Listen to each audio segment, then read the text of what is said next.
ایک بڑی ہی کم تعداد میں ہوتی ہے جسے ہم کہتے ہیں مائنیوٹ مائنورٹی انٹلیکچوئلز، جو عقل سے سوچ کر قدم اٹھاتے ہیں، جذبات کی رو میں نہیں بہتے. انٹلیکچوئلز، ظاہر بات ہے انٹلیکچوئل جو ہے وہ وعظ اور نصیحت اس سے اثر نہیں لیتا، اسے دلیل چاہیے.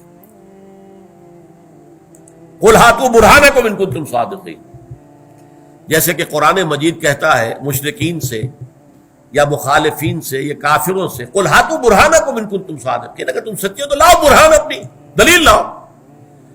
تو آخر نوع انسانی کو بھی تو حق ہے نا کہ وہ آپ سے دلیل مانگے. آپ چاہتے ہیں کہ میں اللہ کو مانوں، رسول کو مانوں، قرآن کو مانوں، آخرت کو مانوں، بھائی دلیل کیا ہے؟ لہذا ہائیسٹ لیول کی تبلیغ اور دعوت جو ہے وہ انٹلیکچوئلز کے لیے ہوگی، لیکن وہ خود بڑی محکم دلائل کے اوپر قائم ہوگی.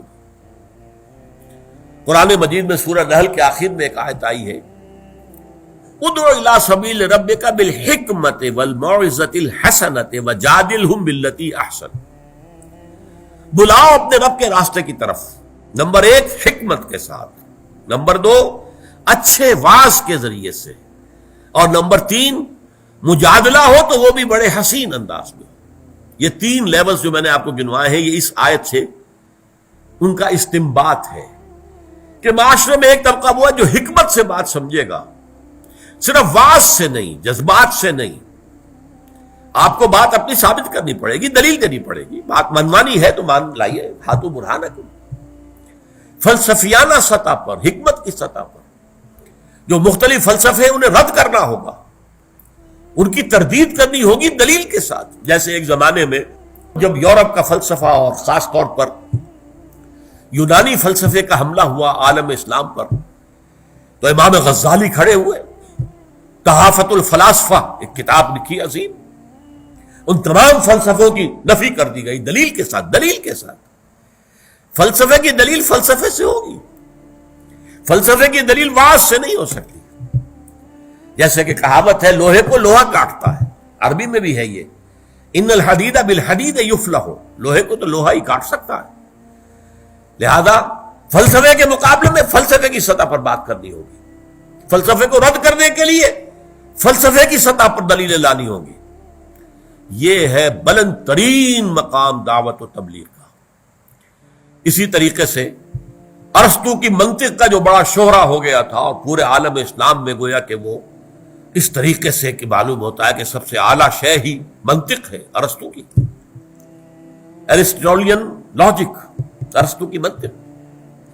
لیکن پھر اس کا جواب لکھا ہے امام ابن تیمیہ نے، الرد علی المنطقیین، منطق کے جو علمبردار ہیں ان کی تردید، ان کی نفی. لیکن یہ کہ وہ نفی انہیں منطق ہی کے ذریعے سے کرنی پڑی، اس لیے کہ ظاہر بات ہے پھر وہی کہاوت لوہے کو لوہا کاٹتا، ان الحدید بالحدید یفلح، انہی کی منطق سے ان کی منطق کی نفی کر دی گئی. یہ کام ہے ہائیسٹ لیول کی دعوت و تبلیغ کا جو ہر شخص نہیں کر سکتا.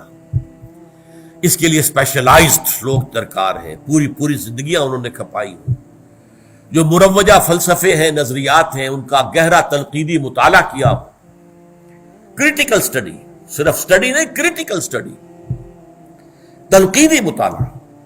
آدمی پڑھتا جائے، سمجھتا جائے یہاں یہ ٹھیک ہے، یہ غلط ہے، یہ ٹھیک ہے، یہ غلط ہے، یہ غلط ہے تو یوں غلط ہے، اس لیے غلط ہے.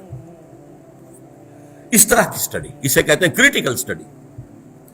جو لوگ اپنے آپ کو ہمتاً اس کام کے لیے وقف کر دیں گے، اور جو لوگ اسی کے لیے اپنی پوری زندگیاں لگائیں گے کہ ایک طرف مروجہ نظریات کو ان کی گہرائی میں اتر کر سمجھیں اور تنقیدی اعتبار سے ان کا مطالعہ کریں، اور دوسری طرف قرآن اور حدیث، ہماری جو دو آنکھیں ہیں، قرآن اور حدیث، قرآن اور سنت، اس میں گہرائی کے ساتھ اتریں، پھر ان لوگوں کا کام ہے کہ امام ابن تیمیہ اور امام غزالی نے ایک زمانے میں جو کام کیا تھا وہ اس دور میں وہ کام کر سکیں.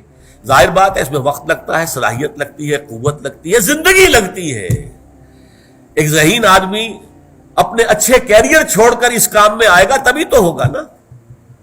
اگر وہ دیکھے ڈاکٹری جو ہے بڑا اچھا فنکشن ہے، لگے رہو اس کے اندر، کمائی ہے، بہت اچھی کمائی ہے، تو یہ کام تو پھر نہیں ہو سکتا. انجینئرنگ کا فن ہے، اب لگے ہوئے ہیں اور اس کے اندر ہم نے کمال حاصل کیا ہے تو اچھا ہے، آپ کو اچھی تنخواہیں ملیں گی، ایک سے ایک بڑھ کر اچھی آفرز ہو جائیں گی. لیکن یہ کام نہیں ہو سکتا. یہ کام وہی کریں گے جو ذہین بھی ہو. عام آدمیوں کے کرنے کا یہ کام نہیں ہے. ذہانت اللہ نے انہیں دی ہو بنیادی طور پر، اور پھر وہ اپنے آپ کو ہمہ وقت اس کام کے لیے لگا دیں اور بھول جائیں اچھے کیریئر کو اور اعلیٰ معیار زندگی کو بھول جائیں، بلکہ فاقوں کے لیے تیار ہو جائیں. آپ کو معلوم ہونا چاہیے جب یہ ڈاس کیپیٹال کتاب لکھی تھی مارکس نے تو اس پر فاقے بھی آ رہے تھے. وہ جرمنی میں مقیم تھا اور وہ کتاب جس نے ایک نظریہ پیدا کیا مارکسزم، جس پر کمیونزم کا نظام آیا اور انقلاب برپا ہوا، اس کتاب کا لکھنے والا فاقے بھی جھیل رہا تھا.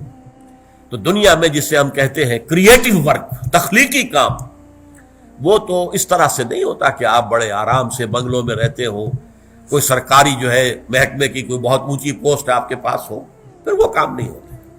وہ کام تو ہمہ وقت اپنے آپ کو جھونک دے کر ہوتا ہے، اور یہ دعوت و تبلیغ کی بلند ترین منزل ہے.